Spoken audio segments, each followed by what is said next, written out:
இந்த மாதிரி ஒரு கருவாட்டு குழம்பு வச்சா வீடு மட்டுமா மணக்கும், தெருவே மணக்குங்க. இன்னைக்கு ஒரு 3 தக்காளி எடுத்து நல்லா கையாலே ஸ்மாஷ் பண்ணி எடுத்துக்கோங்க. காரத்துக்கு ஏற்ப மிளகாய் தூள் சேர்த்துக்கலாம். நான் 2 டேபிள் ஸ்பூன் அளவு மிளகாய் தூள், தேவையான அளவு உப்பு சேர்த்துக்கிறேன்.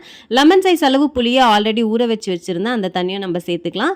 பேசிக்காவே கருவாட்டு குழம்புனாலே கத்திரிக்காய் எல்லாமே செய்ய மாட்டோம். இன்னைக்கு நான் கத்திரிக்காய், உருளைக்கிழங்கு 2மே சேர்த்துக்கிறேன். காரத்துக்கு 2 பச்சை மிளகாய், கருவேப்பிலை, கொத்தமல்லின்னு எல்லாமே இந்த தண்ணியிலேயே சேர்த்துக்கலாம். இப்போ ஒரு சட்டியில் 2 டேபிள் ஸ்பூன் அளவு எண்ணெய், கடுகு, வெந்தயம் சேர்த்து 2 வெங்காயத்தை சேர்த்து நல்லா கோல்டன் ப்ரௌன் ஆகிற வரைக்கும் வதக்கிக்கோங்க. நம்ம எடுத்து வச்சிருக்க புளி தண்ணி, காய் எல்லாமே சேர்த்து குழம்பு நல்லா கொதிக்க விட்டுக்கலாம்.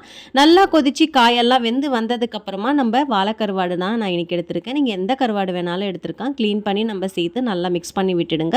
அவ்வளோதான். நல்லா கொதி வந்ததுக்கு அப்புறமா கொத்தமல்லி தழையை தூவிட்டு கேஸ் ஆஃப் பண்ணிட்டீங்கன்னா இந்த சூட்லேயே கருவாடு நல்லா வெந்து கமகமன் வாசனை வருங்க. கண்டிப்பாக இந்த சிம்பிளான மெத்தடில் ட்ரை பண்ணி பாருங்கள். வாசனையும் டேஸ்ட்டும் அவ்வளோ அல்டிமேட்டாக இருக்கும். இன்னொரு இன்ட்ரெஸ்டிங்கான வீடியோவில் உங்களெல்லாம் சந்திக்கிறேன். பாய்.